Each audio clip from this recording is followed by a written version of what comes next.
راغبا في كل علم نافع. ينمو العلم ويتقدم بتقنياته ومجالاته، ومعه نطور أدواتنا في تقديم العلم الشرعي. أكاديمية زاد أكاديمية ينبوعها صاف ليروي غلة الظمآن. وتعلم الفقه الميسر عاملا بالشرع دون تعصب لفلان. بشرى لنا زاد أكاديمية للعلم كالأزهار في البستان.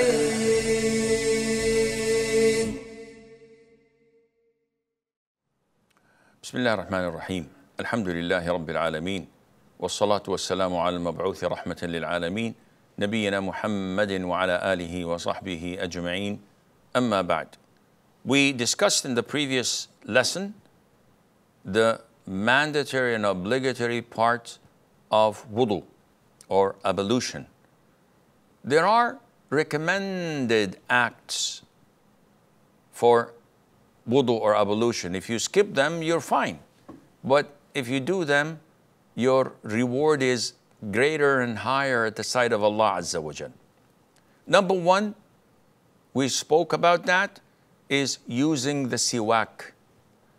Had I not feared to burden my ummah, I would have ordered them to use the siwak whenever they performed wudu. So this is a highly recommended sunnah. Number two, to say or to mention the name of Allah. Oh, I thought that was mandatory. No, it's not mandatory. If someone performs wudu without saying Bismillah, his wudu is valid. But it is highly recommended to say Bismillah, because the Prophet said, alayhi salatu wasalam, there is no wudu, between brackets, perfect for those who do not mention the name of Allah, meaning saying Bismillah. Number three, one of the sunnah of wudu, which a lot of us used to think that it is mandatory, but it's not. It is merely a sunnah. And that is to wash your hands in the beginning 3 times. So this is a recommended sunnah. But if I simply just go, turn the tap on, and take water and rinse my mouth and nose and wash my face directly without washing my hands, my wudu is perfect and valid. Number 4, here it says to being thorough in taking water up onto or into your nose. So inhaling or pulling the water up your nostrils thoroughly. This is a recommended sunnah. If I just take the water to the tip of my nose and blow it, this does the job. However, the sunnah is to cleanse the inside of your nose to the best of your ability. No, and also included in this same sunnah, doing the same for your mouth when you rinse your mouth. Number 5, to run your fingers through your thick beard if you have a beard. And this is done in accordance to the hadith of Anas, may Allah be pleased with him, that the Prophet ﷺ, whenever he performed wudu, he used to take a handful of water and insert it from underneath his chin and let his fingers go through his beard. Now, bear in mind that this action would not include the whole beard, so the whole beard would not be wet because of this. It's more of a symbolic gesture trying to get the water inside, but it's not mandatory. Otherwise, we would have ordered to soak our beards in water to ensure that it's all wet. It's simply a symbolic gesture and one of the recommended sunnah to do. If you have a thick beard, you just do this inside your beard and that would suffice that, inshallah. Number 6, taking new water to wiping your head. What do you mean? See, I washed my forearms. My hands are wet. So if I do this, it should suffice. But it is a recommended sunnah to take some new water and wipe over your head because of the hadith of Abdullah ibn Zayd, and this is the most famous hadith in addition to the hadith of Uthman, may Allah be pleased with them all, or both, where they describe how the Prophet performed wudu. So in the hadith of Abdullah, he says, and he wiped his head with new water other than that remained in his hands after washing the forearms. Number 7, it is to rub in between the fingers and toes. So when I'm washing my forearms, the sunnah is to do this, to ensure that the water goes inside and that I've washed it. And the same goes for my toes. And this is a sunnah because the Prophet said, ﷺ, whenever you perform ablution, make sure that you insert your fingers between your fingers and your toes.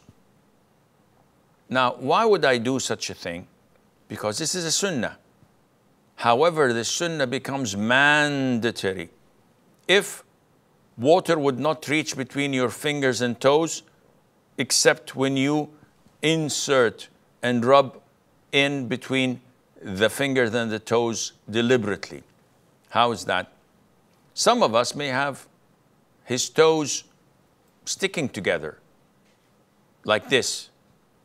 So if you insert your foot in the river and take them out, they're washed, but not between the toes. Here it becomes mandatory to insert your fingers in between to ensure that the water reaches in between. Number 8, to begin or to start with the right before the left. Oh, this is a sunnah, yes. So this means after washing my face, if I start washing my left arm and then went to my right arm, the wudu is valid because it's the same sequence: face, arms, head, feet. Likewise in the face, if instead of starting with washing or rinsing my mouth, rinsing my nose, then washing my face, I decided the opposite.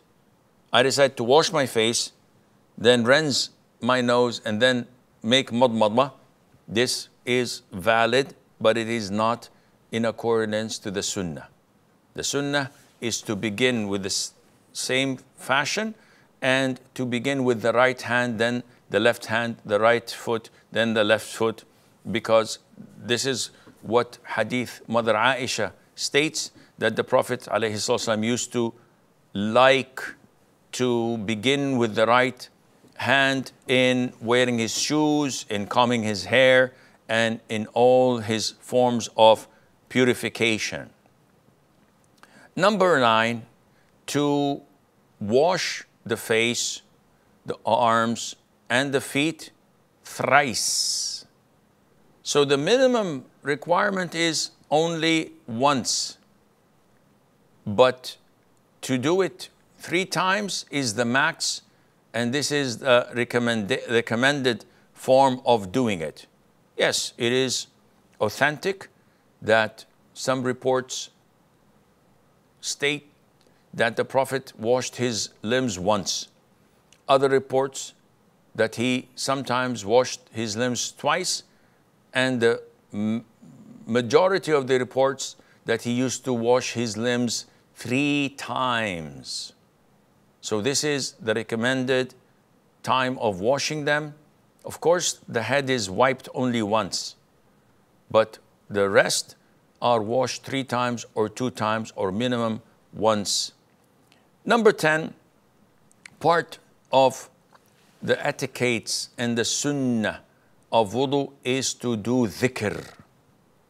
And to do dhikr after wudu is to say a number of supplications that the Prophet used to say, alayhi salatu wassalam, among them is to say, Ashhadu an la ilaha illallah wa anna Muhammadan abdullahi wa rasuluh. And the Prophet gave us the glad tiding that whoever performs wudu and he does it well, meaning the wudu was done perfectly in accordance to the sunnah, and says this dua or dhikr after his wudu, the Prophet says the 8 gates of paradise will be opened for him to enter through whichever of them he wishes. Subhanallah. This was reported by Imam Muslim in the Sahih. Saying this simple dua would grant you this pleasure and this favor and blessing of Allah of entering any of these 8 gates of Jannah. And so many of us are negligent of this dhikr. They just perform wudu, business as usual, and they pray without doing this great dua. هذا والله أعلم ونسبة العلم إليه أسلم وصلى الله وسلم وبارك على نبينا محمد. يا راغبا في كل علم نافع ينمو العلم ويتقدم بتقنياته ومجالاته، ومعه نطور أدواتنا في تقديم العلم الشرعي. أكاديمية زاد أكاديمية ينبوعها صاف ليروي غلة الظمآن، وتعلم الفقه الميسر عاملا بالشرع دون تعصب لفلان. بشرى لنا زاد أكاديمية للعلم كالأزهار في البستان.